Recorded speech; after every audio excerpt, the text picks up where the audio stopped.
Hello la famille, j'espère que vous allez bien. En tout cas, moi ça va super. Je suis content de vous retrouver pour une nouvelle vidéo. J'ai reçu beaucoup de demandes pour savoir comment travailler ses pectoraux à la maison. Et bah, ça tombe bien parce que je t'ai préparé un training de l'espace. J'espère que tu es prêt. Wow! Je sais qu'on est en confinement, tu n'as peut-être pas spécialement le matériel, une salle à disposition. Eh ben, t'es tombé sur la bonne vidéo parce que je vais te montrer comment travailler tes pectoraux sans matériel. Pour tous les exercices que je vais te présenter, tu peux augmenter la charge, donc si tu as trop facile, en mettant un sac sur le dos et en le remplissant de choses que tu trouves chez toi. Ça peut être un classeur, ça peut être un dictionnaire, ça peut être un sac de pâtes, ça peut être un pack d'eau, etc. Tout ce que tu trouves debout, tu le mets dans le sac et ça peut te lester pour les différents exercices que je vais te proposer. Juste avant de commencer, si tu as des poignets type Décathlon pour faire les pompes, etc., prends-les, ça te permettra d'avoir une plus grande amplitude et donc d'étirer plus fortement ton pec. Et par la suite casser plus de fibres. Et c'est ce qu'on veut, casser des fibres pour qu'elles soient reconstruites et que ton pec augmente, ton volume de pec augmente.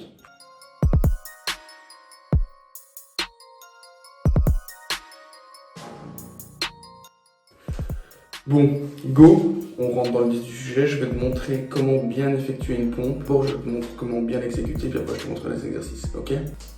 Le problème, tu vas me dire, quand tu fais une pompe, tu as du mal à ressentir tes pectoraux. Tu sens plus ton épaule, donc ton deltoïde antérieur, l'angle avant de l'épaule, que tes pectoraux. Donc c'est normal, c'est souvent dû à une mauvaise position. Et moi, je vais te montrer 3 points pour régler ta position au niveau des pompes. On va passer sur le premier point qui s'affiche ici. Tu vas devoir resserrer tes omoplates. Donc, qu'est-ce que j'entends par resserrer ces omoplates? Au lieu d'avoir les omoplates hyper écartées, tu vas devoir les resserrer le plus possible pour favoriser un max de tension sur tes pectoraux et moins sur l'avant de ton épaule. Regarde bien sur la vidéo, je te démontre comment il faut faire.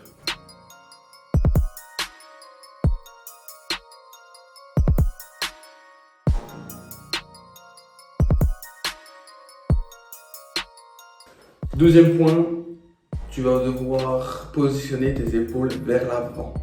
Donc si tu positionnes tes épaules vers l'avant, tu auras encore plus de tension sur tes pectoraux et donc tu auras plus facile à les ressentir. Si tu les positionnes pas vers l'avant, tu prendras tout dans les épaules, donc tu auras toute la sensation dans les épaules et tes pectoraux seront un peu moins sollicités.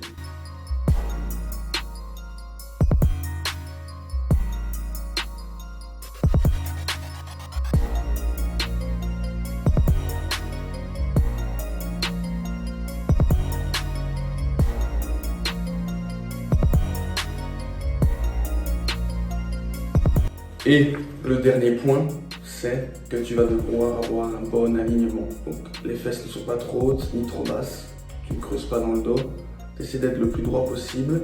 Pour solliciter tes pectoraux, pour solliciter le plus possible tes pectoraux, tu vas devoir jouer avec le contrôle et la rapidité du mouvement.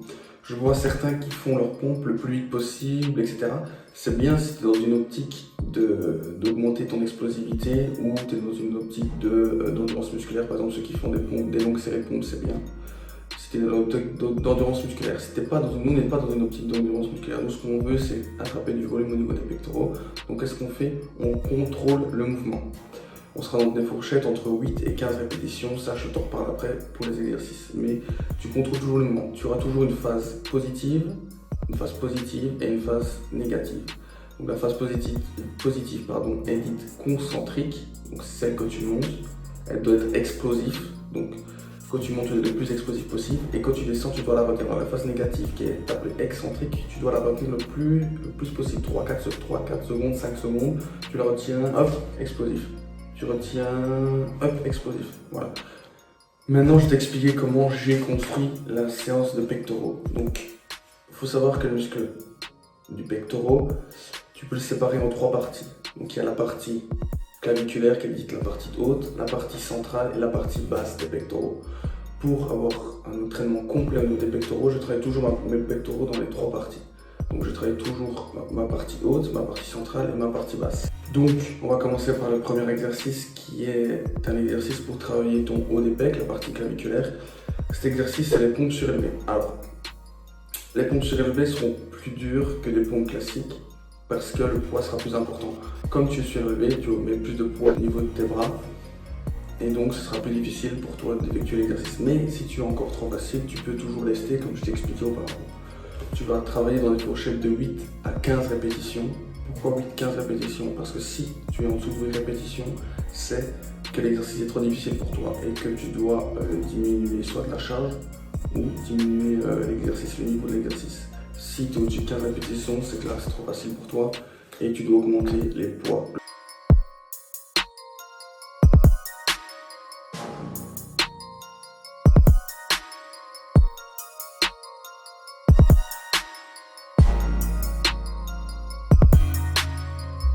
Deuxième exercice, on va travailler ta partie centrale et ta partie basse des pecs avec des pompes classiques. Ok, tu respectes bien tout ce que je t'ai dit avant dans la vidéo, que ce soit la rapidité, bien dynamique sur la montée et lent sur la descente, 3-4 secondes. Et tu es toujours dans une fourchette de 8 à 15 répétitions.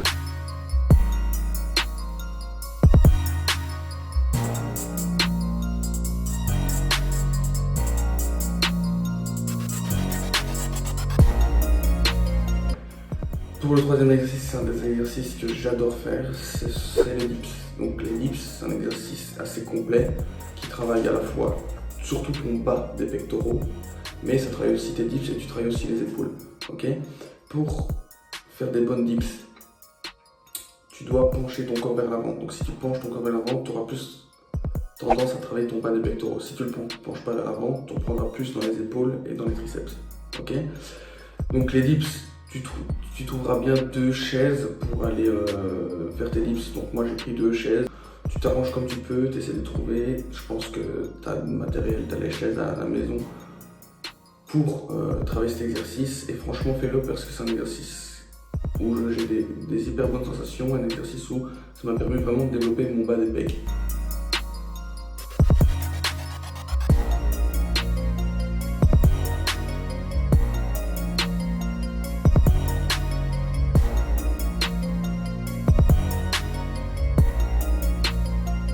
Quatrième exercice, maintenant on vient de travailler les 3 parties, donc la haute, la centrale et la basse. On va retourner sur l'exercice qui travaille la centrale et la partie basse.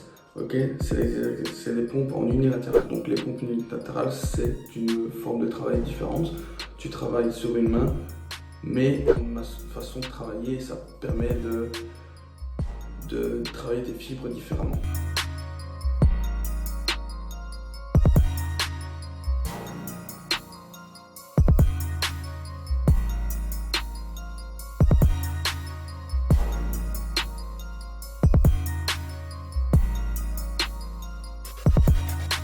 Tu peux aussi exercer tes exercices sur les genoux si tu as des difficultés. Donc on passe au dernier exercice, donc ça va être de l'écarter. Donc tu vas prendre 2 chiffons et tu vas faire une abduction. Une abduction, c'est quoi? C'est quand tu ramènes ton numérus vers le centre de ton corps. Donc tu fais une abduction de chaque bras. Ici c'est bien pour un mouvement d'isolation qui sollicite uniquement ton pectoral. Pourquoi ça sollicite uniquement ton pectoral? Parce que tu n'as pas de flexion de coude. C'est uniquement ton numérus que tu ramènes vers ton corps. Okay, c'est bien pour terminer la séance. Les mouvements d'isolation, je les utilise souvent pour terminer une séance. Ça brûle bien, tu auras une bonne congestion.